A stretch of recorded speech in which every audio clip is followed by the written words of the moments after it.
আমি জানি আওয়ামী লীগের অনেকেই 24-এর গণঅভ্যুত্থানের রাস্তায় ছিল না, এরকম আমি জানি। এটা আমি বলছি, আপনি বললে তো হবে না। আলবদর আল শামস কারা বানিয়েছিল?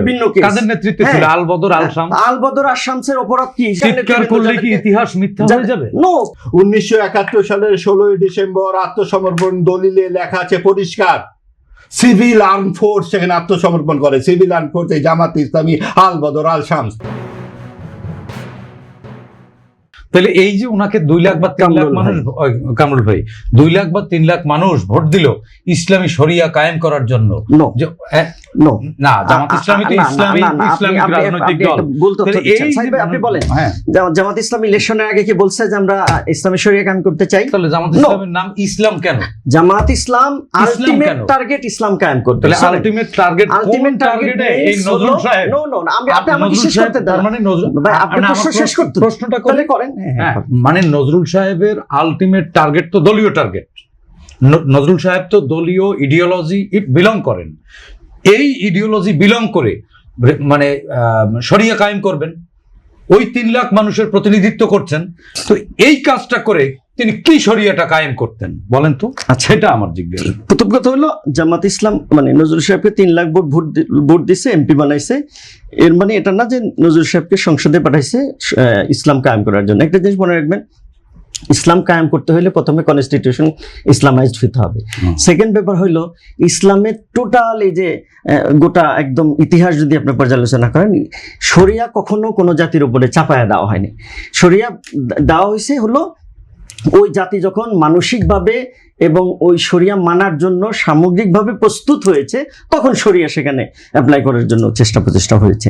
তো আজকে বাংলাদেশের প্রেক্ষাপটে কিংবা জামাত ইসলাম এখনো পূর্ণাঙ্গ ইসলামী রাষ্ট্র ইসলামী দলও না কায়েমের যে বিষয়, মানে বাংলাদেশের মানুষ দেখেন শরিয়া নিয়ে জামাত ইসলামী পূর্ণাঙ্গ ইসলামিক দল না। আপনি আপনার কথার সময় আমি কিন্তু ইন্টারাপ্ট করি না, আমারই একটু জানতে ইচ্ছে করে। আপনি ইন্টারাপ্ট আপনি লিখে রাখেন, আমার শেষে আবার বলেন আপনি যখন সুযোগ পাবেন। ঠিক আছে, এখন বিষয় হলো জামাত ইসলামী তার আলটিমেট টার্গেট কিন্তু এটাই যে বাংলাদেশে তারা দিন কায়েম করবে, এ ব্যাপারে কোনো সন্দেহ। কিন্তু এইবারে জামাত বলেন আমরা দিন কায়েম করবো, আমরা এবার বলছি আমরা সুশাসন কায়েম করতে চাই, আমরা আইনের শাসন কায়েম করতে চাই, আমরা ন্যায় বিচার করতে চাই, আমরা অপরাধীকে পানিশমেন্ট দিতে চাই, আমরা হলো করাপশন মুক্ত করতে চাই। এগুলো আমরা বলেছি এবং এগুলো বাংলাদেশের সকল মানুষের এক্সপেকটেশন এবং মানুষ সেই আলোকে জামাতকে ভোট দিয়েছে এবং বিপুল পরিমাণ ভোট দিয়েছে মানুষ। আপনি এই যে বলছেন আওয়ামী লীগের সবাই মিলে খুন করেছে, ভাই 3 কোটি লোক খুন করতে পারে না, এটা আপনি বলতে পারেন, এটা আপনার সমর্থন কাকে বলে? আমি জানি আওয়ামী লীগের অনেকেই 24-এর গণঅভ্যুত্থানের রাস্তায় ছিল। না, এরকম আমি জানি, এটা আমি বলছি, আপনি বললে তো হবে না। আপনারটা আপনি বলবেন, আপনি কি আমার কথা আমার মুখে, আপনার শব্দ আমার মুখে তো বসাইতে পারবেন? আমি বলছি যে অনেকেই সেটা আপত্তি করেছে, অনেকেরই সেটা এখন নানান ধরনের সমর্থক আছে। অনেক সাধারণ যে চাকরিজীবী, সাধারণ যে কৃষক শ্রমিক, তারা কি আওয়ামী লীগের বেনিফিশিয়ারি নাকি? এই যে প্রান্তিক মানুষ, আমরা কি গ্রামে যাই না? তারা তো কিছুই যে এই মূল ধারা রাজনীতির সাথেই তারা সম্পৃক্ত নয়। তারা ভাই কথা শেষ করতে দিবেন। এই জবরদস্তির সমাজ আমরা দেখে অভ্যস্ত। আজকে যখন এই কথা বলা হবে যে সিনিয়র সাংবাদিক আওয়ামী লীগ আনতে চায় এবং আমরা টাকা খাচ্ছি, দিল্লি থেকে আমাদের টাকা আসছে, টাকা ছাড়া কিছু চলে না। ভাই আপনারা যখন বিপদে ছিলেন, আওয়ামী লীগ যখন এই জবরদস্তি করতো, আমরা তখন লিখেছি, তখন আমাদেরকে বলা হতো আপনি বিএনপি জামাত, আপনারা আগুন সন্ত্রাসী, বিএনপি টাকা খান। আর এখন আমাদেরকে বলা হচ্ছে আমরা আওয়ামী লীগের টাকা খাই, আমরা টাকাই খাই, আমরা বাংলাদেশের টাকা খাই। এবং আমরা এই জবরদস্তির সমাজে সকল ধরনের বিরোধিতা করার সুযোগ চাই। আপনি বলেন না, আপনি বলতে দেন না, আপনার জনগণই তো তাদেরকে বাদ দিয়ে দিবে। যেমন বাদ হয়ে গেছে মুসলিম লীগ, যেমন বাদ হয়ে গেছে জাতীয় পার্টি, যেমন বাদ হয়েছে ফ্রিডম পার্টি। আপনারা বাড়াবাড়ি যারাই করবেন তারাই বাদ হবেন। এবং বাংলাদেশে হেলিকপ্টার একটি শুধু নাই বা ছিল না। আপনারা যারাই স্বৈরাচার হবেন, বাংলাদেশের মানুষ 24-এর গণঅভ্যুত্থানের পর কথা বলতে শিখেছে, চোখে চোখ রেখে কথা বলছে। আপনাদেরকে আরো নানান হেলিকপ্টারের বন্দোবস্তও আছে। যে আমি একটু সাইদ খানের কাছে যেতে চাই, আমাকে একটু বলতে দিতে হবে। দুজনকে আপনি বলেছেন, আমি প্রথমে তো সাইদ খান ভাইয়ের একটা বক্তব্যের তীব্র নিন্দা জানাচ্ছি এবং বিরোধিতা করছি। সেটা হলো উনি আওয়ামী লীগ এবং জামাতকে এক করে ফেলছেন, যে দুইটাকে উনি হলো অপরাধী বলছেন। একটা জিনিস খেয়াল রাখতে হবে, 1971 সালে জামাত হলো বাংলাদেশের মুক্তিযুদ্ধের বিরোধিতা করছে, এটা সত্য, এটা ঐতিহাসিক সত্য, এটা স্বীকার করার কিছু নাই। কিন্তু 71 সালে ইয়াহিয়া এবং টিক্কা খানরা যে গণহত্যা করছে সেটা জামাত করেনি।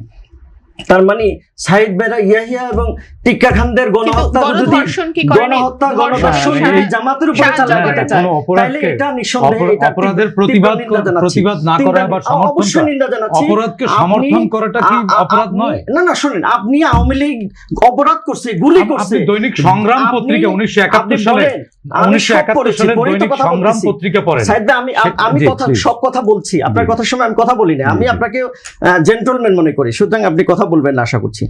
আপনি বলেন যে 71 সালে ইয়াহিয়া এবং টিক্কা খানের বাহিনীরা যে অপরাধ করেছে, তারা যে খুন করেছে, ধর্ষণ করেছে, সেই অপরাধ জামাতের অপরাধ না।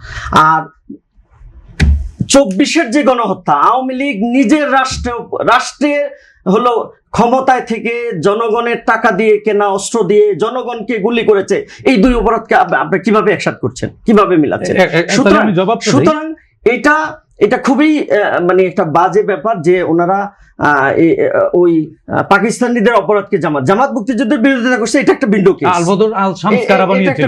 কাদের নেতৃত্বে ছিল হ্যাঁ। আলবদর আল শামস? আলবদর আল শামসের অপরাধ কি সেটা না, বের তারা করেন। কাদের নেতৃত্বে সেটা ছিল? বের করেন। না, আপনি বলেন, না, আপনি তো বলেন সব জেনে এসেছেন। কার জামাতের নেতৃত্বে না, ছিল? আপনি বলেন না জামাতের কোন নেতা? আমি বললে তো কোন আপনি নেতা? বলবেন আমি বানিয়ে আপনি বলছি। বলেন আলবদরের নেতা কে আপনি ছিলেন? বলেন 71 সালের পর থেকে 72-এ যে আইন হলো, আইন তারপরে দরকার নেই। বিচার হলো, আলবদরের নেতা কে ছিলেন? 72 থেকে আলবদর 75 আল পর্যন্ত শামসের। যে বিচার হলো, একটা ভাই, লোক জামাতের গ্রেফতার ভাই, হলো না, কামরুল ভাই। একটা লোকের ব্যাপারে কামরুল- মামলা নাই। কামরুল ভাই। আশ্চর্য ব্যাপার, ঘটনা আজকে ঘটছে, কালকে মামলা হবে না, মামলা হয় হলো 41 বছর পরে। কামরুল ভাই, এর মানে কি? 71-এর কালি না, আপনার আমার না, না, ব্যক্তিগত গায়ে নাই তো? না না, কালি অসম্ভব কথা। না, কালি থাকা আর আপনার আমার দমকে গায়ে আপনি নাই blame তো। দেবেন, দুইটা তো এক শুনুন, জিনিস না। শুনুন, শুনেন, আপনি এই ওই- জায়গাটা জি। আপনি হলো ভুল না, তথ্য না, দিচ্ছেন, না, আমি এটা দর্শককে আলবদর পরিষ্কার করলাম। আল শামসের প্রধান কারা ছিল? এরা কি আলবদরের প্রধান কি টিক্কা খান ছিল? ইয়াহিয়া ছিল?